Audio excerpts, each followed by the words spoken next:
ഇവിടെ വന്നുചേർന്നിട്ടുള്ള സ്നേഹിതരെ,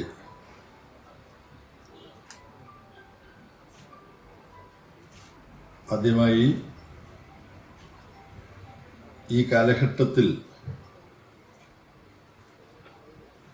വർത്തമാനകാലത്തോടും ഭാവികാലത്തോടും ചിന്താപൂർവം പ്രതിബദ്ധതയുള്ള മനുഷ്യരായിരിക്കാൻ ആഗ്രഹിക്കുന്നവർക്ക് ഒഴിച്ചുകൂടാൻ പറ്റാത്ത ഒരു പ്രദർശനമാണ്. അവർ ഒരിക്കലെങ്കിലും നേരിട്ട് കണ്ട് പഠിക്കേണ്ട ഒരു പ്രദർശനമാണ്. മുമ്പ് കൊച്ചിയിൽ ഈ പ്രദർശനം സാക്ഷാത്കരിക്കപ്പെട്ടിരുന്നു. അതിൽ കൂട്ടിച്ചേർക്കലുകൾ വരുത്തിക്കൊണ്ട് തൃശ്ശൂരിൽ ലളിതകലാ അക്കാദമിയിൽ ഇന്നലെ വൈകുന്നേരം മുതൽ ആരംഭിച്ചിട്ടുള്ള ഈ പ്രദർശനം, ഈ പ്രദർശനത്തിന്റെ മുഖ്യ ചുമതല നിർവഹിച്ചിട്ടുള്ളത് എൻ്റെ സുഹൃത്തുക്കളാണ് ഒരർത്ഥത്തിൽ. അപ്പം അവർ മൂവരും മാത്രമാണോ സുഹൃത്തുക്കൾ? ഇവിടെ ഇരിക്കുന്ന എല്ലാവരും എൻ്റെ സുഹൃത്തുക്കളാണ്. നമുക്ക് ആരെങ്കിലും സുഹൃത്തുക്കളാകാതിരിക്കേണ്ട ആവശ്യമുണ്ടോ? ഇല്ല. മറ്റൊരു ഭാഷയിൽ ചോദിച്ചാൽ ആരും നമ്മുടെ ശത്രുക്കളാകേണ്ടതില്ല. എല്ലാവരും പരസ്പരം സ്നേഹിക്കണം, സൗഹൃദത്തിൽ ജീവിക്കണം. അത്തരമൊരു ലോകത്തെക്കുറിച്ചാണ് ഞങ്ങളൊക്കെ സ്വപ്നം കാണുന്നത്. പക്ഷെ ചിലർ അവരുടെ പ്രവൃത്തികളിലൂടെ മനുഷ്യത്വത്തിന്റെ ശത്രുക്കളായി മാറുന്നുണ്ട്. ഈ പ്രദർശനം കാണുമ്പോൾ മനസ്സിലാവും. വർഗീയമായി മനുഷ്യനെ വിഭജിച്ച് കൊന്നുവീഴ്ത്തുന്നവർ സമാധാനത്തിന്റെയും അഹിംസയുടെയും ഏറ്റവും വലിയ എക്കാലത്തെയും പ്രതീകമായ മഹാത്മജിയെ വെടിവെച്ച് കൊന്നവർ അവരെല്ലാം ഉണ്ട്. അവരും നിങ്ങൾക്ക് സുഹൃത്തുക്കളാവുമോ? എല്ലാവരും സുഹൃത്തുക്കളാകണമെന്ന് ഞാൻ പറഞ്ഞല്ലോ. അത്രക്കാർ സുഹൃത്തുക്കളാകാൻ നിവൃത്തിയില്ല. പക്ഷെ അവരെയും മാനസികമായി തിരുത്തി ഞാൻ ചെയ്തൊരു മഹാപാതകമാണ് എന്ന് സമ്മതിച്ച് സ്വന്തം കണ്ണീരുകൊണ്ട് ഗാന്ധിജിയെ വെടിവെച്ചു കൊല്ലാൻ കാഞ്ചി വലിച്ച കൈകൾ സ്വന്തം കണ്ണീരുകൊണ്ട് കഴുകി പശ്ചാത്തപിച്ചാൽ ഒരുപക്ഷെ നമുക്ക് ആലോചിക്കാം, ഗാന്ധിയെ കൊന്നെങ്കിലും അത് മഹാപാപമാണ്, അപരാധമാണെന്ന് തിരിച്ചറിഞ്ഞല്ലോ. പക്ഷെ അവരെല്ലാം അതിനെ ന്യായീകരിക്കുകയാണ് ചെയ്തത്. ഗോഡ്സെയുടെ കോടതിയിലെ വാദം വായിച്ചിട്ടുള്ളവരിവിടെ ഉണ്ടാവും. കേൾക്കുന്നവരെ വഴിതെറ്റിച്ച് ആവേശം പിടിപ്പിക്കുന്ന വിധത്തിൽ, ഗോഡ്സെയോട് അനുതാപം തോന്നുന്ന വിധത്തിലാണ് ഗോഡ്സെ അവിടെ വാദിച്ചത്. അപ്പം ഗാന്ധിജിയുടെ ഘാതകൻ മാത്രമല്ല, സത്യത്തിന്റെ ഘാതകൻ കൂടിയാണ് ഗോഡ്സെ. താൻ ചെയ്ത പാപകർമ്മത്തെ, ലോകത്ത് തന്നെ നടന്ന ഏറ്റവും വലിയ ഹിംസകളിൽ ഒന്നാണ് ഗാന്ധിജിയുടെ വധം. ഏതു മനുഷ്യന്റെ വധവും ഹിംസയാണ്. ഗാസയിൽ നിന്ന് നടക്കുന്നത് ഏറ്റവും ഭീകരമായ ഹിംസയാണ്, ഗാസയിലും വെസ്റ്റ് ബാങ്കിലും. പക്ഷെ അതിനെല്ലാം ന്യായീകരിച്ചുകൊണ്ട് ഗോഡ്സെ വാദിച്ചു. അപ്പൊ അത്തരക്കാർ നമ്മുടെ സുഹൃത്തുക്കളാകാൻ നിവൃത്തിയില്ല. ഒരു തത്വം എന്നുള്ള തരത്തിൽ ഏത് മനുഷ്യനും നമ്മുടെ സുഹൃത്തുക്കളാവണം. പ്രകൃതിയിലെ സചേതനവും അചേതനവുമായി എന്തും നമ്മുടെ സൗഹൃദ വലയത്തിൽ പെടണം എന്നൊക്കെ നമുക്ക് പറയാം. ഞാൻ പറഞ്ഞു തുടങ്ങിയത് എൻ്റെ 3 സുഹൃത്തുക്കളെ കുറിച്ചാണ്. നവഖാലിയിലും പരിസര പ്രദേശങ്ങളിലും സ്വതന്ത്ര ഇന്ത്യയിലെ 169 ദിവസങ്ങളെ മഹാത്മജി ജീവിച്ചിരുന്നുള്ളൂ എന്ന ഒരു പരുക്കൻ സത്യം നമ്മുടെ ബോധത്തിലേക്ക് കൊണ്ടുവന്ന ഈ പ്രദർശനത്തിന്റെ പിന്നിൽ 3 പേരാണ്. അവിടങ്ങളിലെല്ലാം സഞ്ചരിച്ച് ആ ചരിത്രത്തിന്റെ അവശേഷിക്കുന്ന നാശനഷ്ടങ്ങൾ ബാധിച്ചിട്ടും അവശേഷിക്കുന്ന അന്തരീക്ഷം, വസ്തുക്കൾ, സ്ഥലങ്ങൾ, കെട്ടിടങ്ങൾ, ഓർമ്മകൾ, ആ ഓർമ്മകളെല്ലാം തൻ്റെ ക്യാമറയിൽ ഒപ്പിയെടുത്ത് ഈ പ്രദർശനത്തിന്റെ തുടക്കം കുറിച്ചത് സുധീഷ് ദേവാലമേനനാണ്. ഇത് അദ്ദേഹത്തോടൊപ്പം സഹകരിച്ച് ക്യൂറേറ്റ് ചെയ്യുകയും ഇതെങ്ങനെ വേണം ഒരുപാട് ക്ലേശിച്ച്, പ്രത്യേകിച്ച് ഒരു സ്ഥാപനത്തിന്റെയും സാമ്പത്തിക പിന്തുണ കൂടാതെ സ്വയം ജോലി ചെയ്ത് സമ്പാദിച്ച പണം വിനിയോഗിച്ചുകൊണ്ടാണ് ഇതെല്ലാം ഇവർ ചെയ്തത്. അത് നമ്മൾ മനസ്സിലാക്കണം. സുധീഷിന്റെ ഒപ്പം കൂടിയ പ്രമുഖ കലാകാരൻ മുരളി ചീരോത്തും ബഹുമുഖ പ്രതിഭയായ കവി എന്ന് കൂടുതൽ അറിയപ്പെടുന്ന എൻ്റെ പ്രിയ സുഹൃത്ത് PN ഗോപികൃഷ്ണൻ ആധുനിക കാലത്തിന് കൂടി അനുഭവവേദ്യമാകാൻ പാകത്തിലാണ് ഇതാകെ ക്രമീകരിച്ചിരിക്കുന്നത്, ഇത് ക്യൂറേറ്റ് ചെയ്തിരിക്കുന്നത്, ഇതിന്റെ സാക്ഷാത്കാരം നിർവഹിച്ചിരിക്കുന്നത്. അതിന്റെ ഭാഗമായി ചെറിയൊരു ഗ്രാഫിക് ഡിസൈൻ നിങ്ങൾക്ക് ഇവിടെ കാണാം. അപ്പൊ അതിലൊരു ബോസ് കൃഷ്ണമാചാരി സ്പർശം തോന്നിയത് കൊണ്ട് ബോസിനോട് തന്നെ ഞാൻ ചോദിച്ചു, ആരാണ് അത് നിർവഹിച്ചത്? അപ്പൊ ബോസിന്റെ സുഹൃത്ത് ലതീഷ് ലക്ഷ്മൺ, ആ ലതീഷ് ലക്ഷ്മണനെയും കൂടെ ഞാൻ ചേർക്കുന്നു. അങ്ങനെ 3 പേരുടെ കൂട്ടായ്മ ഒരു 4 പേരുടെ കൂട്ടായ്മയായി മാറിയിരിക്കുന്നു. അതിന്റെ ലോഗോ എന്ന് പറയാവുന്ന ഒരു ക്രമീകരണം. ഈ പ്രദർശനത്തെക്കുറിച്ച് ഞാൻ എന്തെങ്കിലും സംസാരിക്കേണ്ട ആവശ്യമില്ല. ഈ പ്രദർശനം എന്ന് പറഞ്ഞാൽ ഇന്നത്തെ ഇത്തരം കലാവിഷ്കാരങ്ങൾ നടക്കുമ്പോൾ അതിനെ വിശേഷിപ്പിക്കാൻ ബഹുമാധ്യമ ആവിഷ്കാരം എന്ന് പറയാം, അല്ലേ? മൾട്ടി മീഡിയ പ്രസന്റേഷനാണ്. ദൃശ്യങ്ങളുണ്ട്, ലിഖിതങ്ങളുണ്ട്, ശബ്ദമുണ്ട്, ഗോപികൃഷ്ണന്റെ കവിതയുണ്ട്. അപ്പൊ ബഹുമാധ്യമ ആവിഷ്കാരമാണ്. ഇതിനെല്ലാം അപ്പുറം മനുഷ്യാനുഭവങ്ങളുണ്ട്, ചരിത്ര അനുഭവങ്ങളുണ്ട്. അതുകൊണ്ട് തന്നെ വാക്കുകൾ കൊണ്ട് നിർവചിക്കാനാവാത്ത വിധം മൂല്യമുള്ള, പ്രാധാന്യമുള്ള ഒരു ചരിത്ര കലാ ആവിഷ്കാരമാണ് ഇവിടെ സുധീഷ് ദേവാലമേനോനും മുരളി ചീരോത്തും PN ഗോപികൃഷ്ണനും ലതീഷ് ലക്ഷ്മണനും പിന്നെ അവർ ഈ നവഖാലിയിലും ഗാന്ധിജിയുടെ 169 ദിവസങ്ങൾ 1947 ആഗസ്റ്റ് 15 മുതൽ 1948 ജനുവരി 30 വരെയുള്ള 169 ദിവസങ്ങളിൽ ഗാന്ധിജി സഞ്ചരിച്ച, ഗാന്ധിജി ജീവിച്ച, ഗാന്ധിജിയുടെ ഹൃദയം തകർന്ന, ഗാന്ധിജി കണ്ണീരൊഴുക്കിയ അനുഭവങ്ങൾ, പ്രദേശങ്ങൾ, അവിടങ്ങളിലെല്ലാം ഇവർ സഞ്ചരിച്ചപ്പോൾ, ഒറ്റയ്ക്കും കൂട്ടായും സഞ്ചരിച്ചപ്പോൾ അവർ കണ്ടുമുട്ടിയ മനുഷ്യർ, പാറ്റ്നയിലെ ഗാന്ധി മ്യൂസിയത്തിൽ കണ്ടുമുട്ടിയ ആ ഗാന്ധി മ്യൂസിയത്തിന്റെ ചുമതലക്കാരനായിട്ടുള്ള ഇപ്പോൾ 92 വയസ്സുള്ള യുവാവ്, അദ്ദേഹം ആവേശത്തോടുകൂടി ഇന്ന് ഇന്ത്യയിൽ മനുഷ്യാവസ്ഥ നേരിടുന്ന വിഷമതകളെ കുറിച്ച് സംസാരിക്കുകയുണ്ടായി.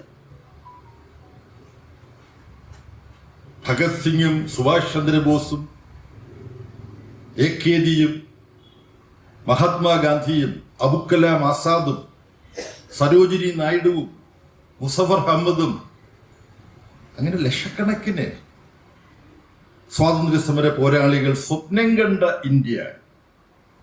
ആ ഇന്ത്യക്ക് ഇന്ന് എന്ത് സംഭവിച്ചുകൊണ്ടിരിക്കുന്നു? അത് ഈ 92 വയസ്സുകാരൻ തങ്ങളോട് പറഞ്ഞത് ഞാൻ ഇത് കൊച്ചിയിൽ കണ്ടതാണ്, ഇവിടെ വീണ്ടും നടന്ന് രണ്ടാമതൊരാവർത്തി കണ്ടപ്പോ എന്നോട് പറഞ്ഞു തന്നു.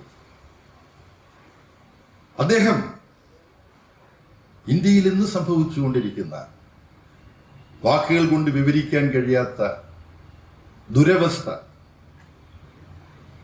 കുമാരനാശാൻ തന്റെ ഒരു കൃതിക്ക് ദുരവസ്ഥ എന്ന് പേരിട്ടത് അന്നത്തെ അവസ്ഥയെ പരാമർശിക്കാൻ മാത്രമല്ല, ഇന്ന് കുമാരനാശാൻ ജീവിച്ചിരുന്നെങ്കിൽ പുതിയ ഒരു ദുരവസ്ഥ എഴുതുമായിരുന്നു എന്നാണ് ഞാൻ കരുതുന്നത്. അപ്പോ ഇന്ത്യ എന്ന സാമ്രാജ്യത്വ വിരുദ്ധ ദേശീയ സ്വാതന്ത്ര്യ സമരം ഉയർത്തിക്കൊണ്ടുവന്ന ആശയം എല്ലാ മനുഷ്യർക്കും അവരുടെ രാജ്യം എന്ന് ചിന്തിച്ചുകൊണ്ട്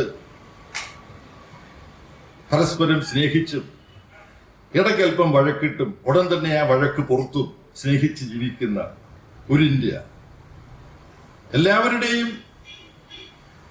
സാമ്പത്തിക, സാമൂഹ്യ, സാംസ്കാരിക വളർച്ചയ്ക്ക് അവസരം കൊടുക്കുന്ന ഒരു ഇന്ത്യ. ആ ഇന്ത്യക്ക് നേരെ ഇന്നുയരുന്ന ഭീഷണികൾ നമ്മളെ വല്ലാതെ അമ്പരപ്പിക്കുന്നതാണ്. ആ ഭീഷണിയുടെ രത്നചുരുക്കം ഒരുപക്ഷെ ഇങ്ങനെ പറയാമെന്ന് എനിക്ക് തോന്നുന്നു.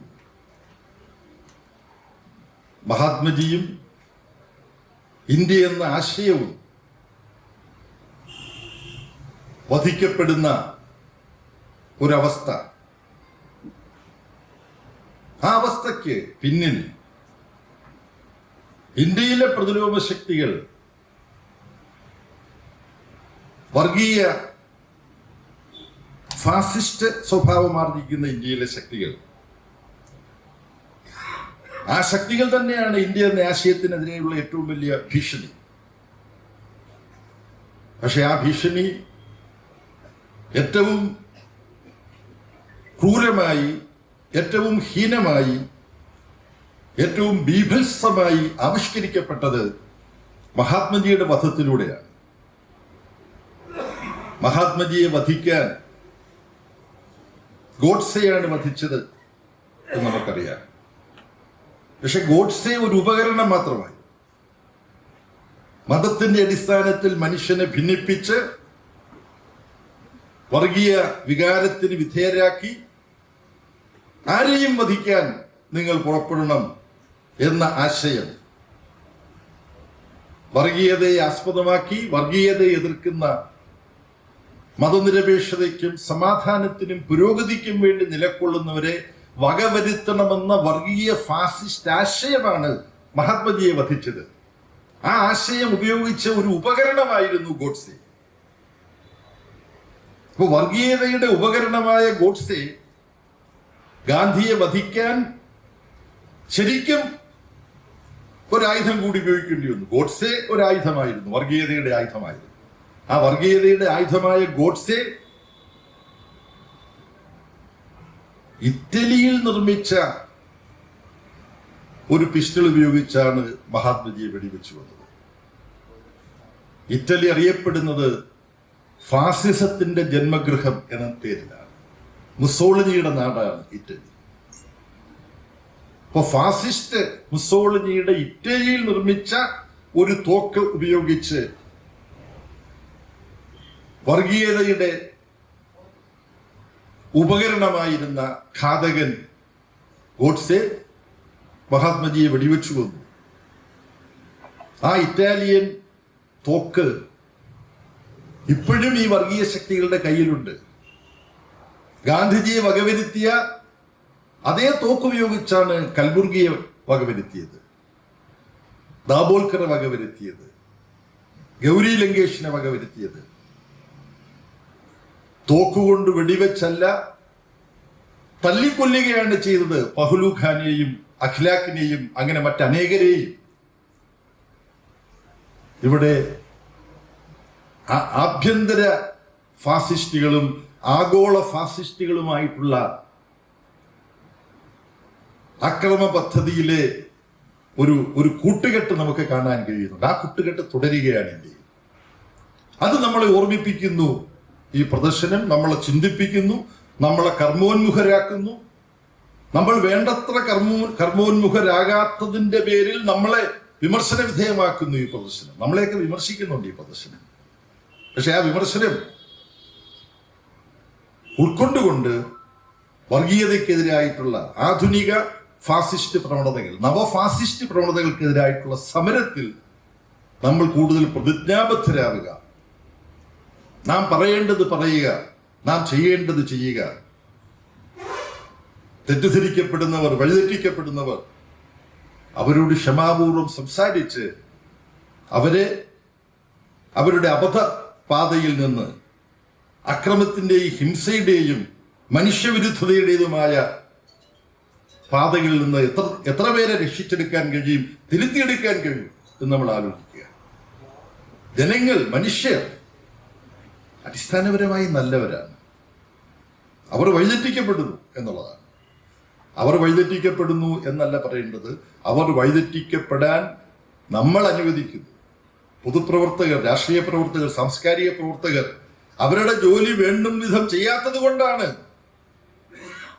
മഹാത്മാഗാന്ധിയുടെ ഘാതകന്മാരുടെ പിന്മുറക്കാർക്ക് അവരെ തങ്ങൾക്കൊപ്പം അണിനിരത്താൻ കഴിയുന്നതെന്നുള്ള കുറ്റബോധവും സ്വയം വിമർശനവും നമ്മൾ എവിടെയും ആ സ്വയം വിമർശനം നമ്മൾ നടത്തണം.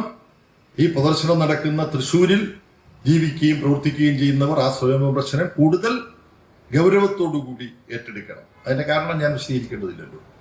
ഇവിടെ യഥാർത്ഥത്തിൽ ഇങ്ങനെ സംസാരിക്കാൻ ഉദ്ദേശിച്ചിരുന്നതല്ല.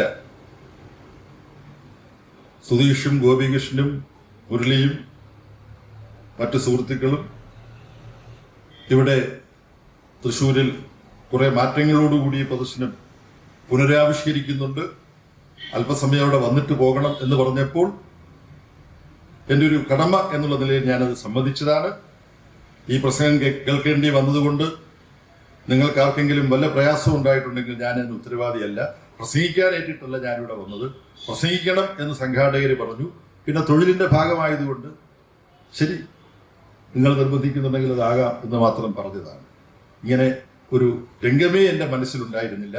അതുകൊണ്ട് മുൻകൂട്ടി ആലോചിച്ചതൊന്നും എനിക്കിവിടെ പറയാൻ കഴിഞ്ഞില്ല എന്നുള്ളത് നിങ്ങളുടെ ഭാഗ്യമാണ്. മുൻകൂട്ടി ആലോചിച്ചതെന്ന് പറഞ്ഞിരുന്നെങ്കിൽ എന്താകുമായിരുന്നു എന്നുള്ളതിനെ കുറിച്ച് എനിക്ക് അറിഞ്ഞുകൂടാ. എന്തായാലും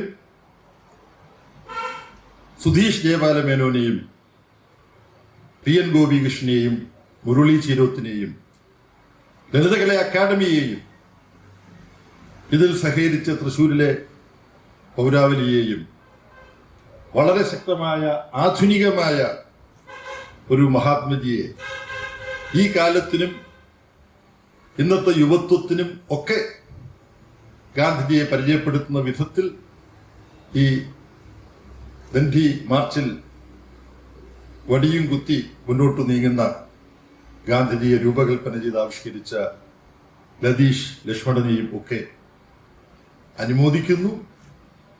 ഈ പ്രദർശനം കണ്ട് ഇതിന്റെ മേന്മയെക്കുറിച്ച് പറഞ്ഞു പിരിയുന്നതിൽ അർത്ഥമില്ല.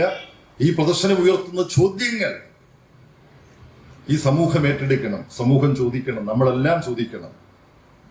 നമ്മൾ നടത്തേണ്ട അർത്ഥവത്തായ രാഷ്ട്രീയ പ്രവർത്തനം, സാംസ്കാരിക പ്രവർത്തനം, രാഷ്ട്രീയ പ്രവർത്തനത്തിനൊരു സാംസ്കാരിക തലമുണ്ട് എന്ന് തിരിച്ചറിഞ്ഞുകൊണ്ട് സാംസ്കാരിക പ്രവർത്തനത്തെ ഉന്നതമായ രാഷ്ട്രീയ മൂല്യങ്ങളുമായി ബന്ധിപ്പിക്കാൻ നമ്മൾ തയ്യാറാവണം. ആ കടമകളെല്ലാം നമ്മൾ ഏറ്റെടുക്കുമോ എന്നുള്ളതാണ് നമ്മുടെ മുമ്പിലുള്ള ചോദ്യം. ആ ചോദ്യത്തിന് തൃശ്ശൂർ ജനത, കേരളീയർ, ഇന്ത്യക്കാർ, മനുഷ്യർ ശരിയായ വിധത്തിൽ മറുപടി നൽകണം. കാര്യം ഇവിടുത്തെ നവവർഗീയ ഫാസിസ്റ്റുകളുടെ ഭീഷണി മാത്രമല്ല, ഞാൻ ലോകം മുഴുവൻ ഭരിച്ചുകൊണ്ടിരിക്കുകയാണെന്നുള്ള മട്ടിൽ പെരുമാറുന്ന ട്രംപിന്റെയും ഒരു കാലത്താണ് നമ്മൾ ജീവിക്കുന്നത്. ഇങ്ങനൊരു കാലത്ത് മഹാത്മജി ജീവിച്ചിരുന്നെങ്കിൽ എന്തു പറയുമായിരുന്നു എന്നുള്ളത് നമ്മൾ ആലോചിക്കണം. ബ്രിട്ടീഷ് സാമ്രാജ്യത്വത്തിനെതിരായിട്ട് പൊരുതിയ മഹാത്മജി. അപ്പൊ സാമ്രാജ്യത്വത്തിനെതിരായിട്ടുള്ള പോരാട്ടം വളരെ പ്രധാനപ്പെട്ട ഒരു വിഷയമാണ്. പലരും സാമ്രാജ്യത്വം എന്നുള്ള വാക്ക് തന്നെ സംവാദങ്ങളിൽ പ്രയോഗിക്കുന്നത്, ഇന്നിപ്പോ സാമ്രാജ്യത്വമൊക്കെ ഉണ്ടോ, എന്താ നിങ്ങൾക്കൊരു വലിയ കുഴപ്പമുണ്ട്, ഇങ്ങനെയുള്ള ചില വാക്കുകൾ നിങ്ങൾക്ക് ഒരിക്കലും വിടാൻ കഴിയില്ല.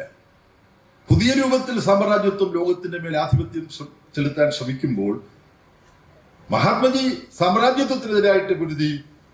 ആ പോരാട്ടത്തിന്റെ ഭാഗമായി വർഗീയതയ്ക്കെതിരെയും പോരാടേണ്ടി വന്നു. ആ രണ്ട് പോരാട്ടവും സമകാലിക ലോകത്തും സമകാലിക ഇന്ത്യയിലും കേരളത്തിലും പ്രസക്തമാണ് എന്നുകൂടി ഈ പ്രദർശനത്തിന്റെ പശ്ചാത്തലത്തിൽ ഓർത്തുകൊണ്ട് ക്ഷമാപൂർവം എന്റെ വാക്കുകൾ കേട്ട നിങ്ങളോട് നന്ദി പറഞ്ഞുകൊണ്ട് PN ഗോപികൃഷ്ണനെയും മുരളി ചീരോത്തിനെയും സർവോപരി ഇത് വിഭാവനം ചെയ്ത് നടപ്പാക്കിയ ഫോട്ടോഗ്രാഫിയെ ഒരു കലാരൂപവും സമരരൂപവുമാക്കി വികസിപ്പിച്ചിരിക്കുന്ന സുധീഷ് ആദ്യം ചെയ്തത് ഹോളോകോസ്റ്റിനെ ആസ്പദമാക്കിയിട്ടുള്ള ഒരു ഫോട്ടോഗ്രാഫിക് എക്സിബിഷനാണ്. ഇത് തമ്മിൽ വലിയ ബന്ധമുണ്ട്. ജർമ്മനിയിലെ ഹോളോകോസ്റ്റ്, ഹിറ്റ്ലറുടെ നാസി ജർമ്മനിയിലെ വാക്കുകൾ കൊണ്ട് വിവരിക്കാൻ കഴിയാത്ത അതിക്രമങ്ങൾ, അതായിരുന്നു തൻ്റെ ഇതിവൃത്തമായി സുധീഷ് ആദ്യം ഏറ്റെടുത്തത്.